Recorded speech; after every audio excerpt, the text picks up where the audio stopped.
Bavandimwe nkunda, Yezu Kristo akuzwe. Twageze ku cyumweru cya 16 mu byumweru bisanzwe by'umwaka wa liturujia, umwaka C. Urugendo rurakomeje. Muri ivanjiri uyu munsi rero turabonamo abantu dusanzwe tuzi, dusanzwe twumva. Turi mu karere ka Betaniya mu butaka butagatifu, aho Yezu yakiriwe n'umugore witwa Marita. Uwo mugore kugira ngo yakire neza Yezu, yatumyeho n'umuvandimwe we kugira ngo amufashe kumwakira, nk'uko dusanzwe tubimenyereye no mu mico yacu. Iyo umuntu ategereje umushyitsi ukomeye, atumira inshuti, agatumira n'abavandimwe nyine kugira ngo bamufashe kumwakira. Ni nako rero na Marta yabigenjeje, yari yakiriye Yezu, atumaho murumuna we cyangwa mukuru we, ntawabimenya, kugira ngo amufashe kumwakira. Niko byagenze. Ariko Mariya ahageze aho kwa Marita, yahise yigira nyine gutega amatwi Yezu. Baraganira, ntawamenya icyo yamubwiraga, ariko Yezu ntabwo yari kubura icyo amubwira, kuko igihe cyose turi kumwe na Yezu, iyo turi kumwe na Yezu, uburyohe bwo kumukurikira, bwo kumutega amatwi burakomeza bukiyongera. Ni nabyo byabaye kuri Mariya. Ashobora kuba yagiye akicarana na Yezu akibagirwa icyari cyamujyanye, ni ukuvuga yibagiwe kujya gufasha umuvandimwe we kugira ngo bakore uturimo neza, bakire uwo mushyitsi w'imena ku buryo nyine bw'akataraboneka.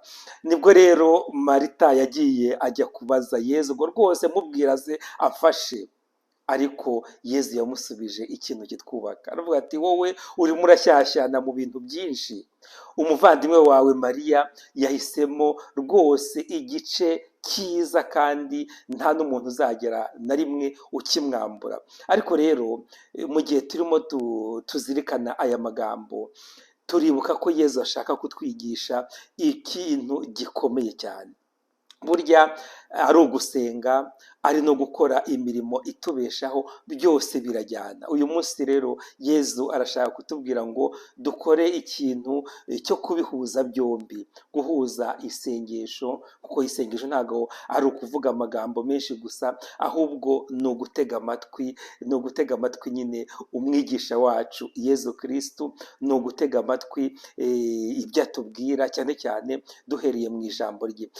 Kumenya rero guhuza ibyo bintu bibiri bitwubaka, gusenga, gutega amatwi umwigisha wacu Yezu Kristo, ndetse no gukora imirimo dushinzwe, kugira ngo nyine tubashe kugira isi yacu nziza, isi yacu itunogere, ituryohere.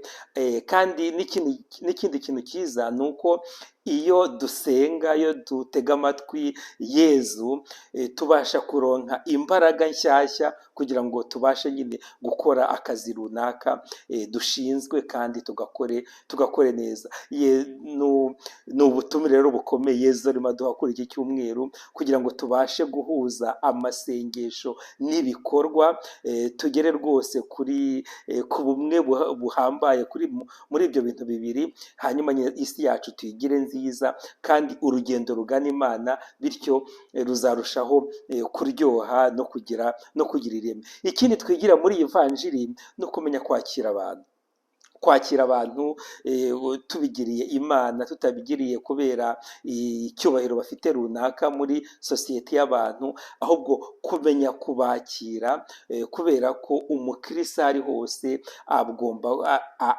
agomba kwakira abantu abigiriye nyine Yezu Kristo yamenye, kandi Yezu Kristo yizirikaho igihe cyose. Bavandimwe rero, mu gihe dukomeje turyoherwa n'iri jambo ry'Imana, twumve yuko tugomba gutega amatwi Yezu Kristo dusenga. ntidusenge tuvuga amagambo menshi, ahubwo tumenye kumutega amatwi nka Mariya.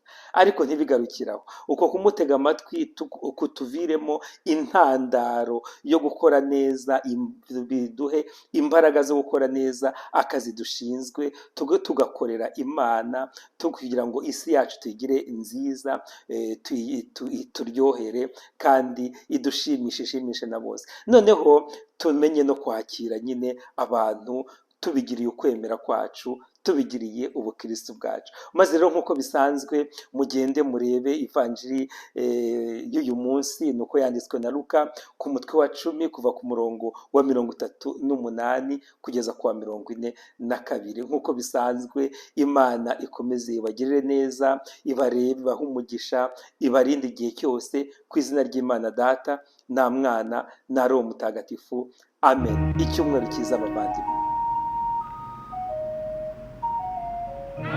Viva Cantu,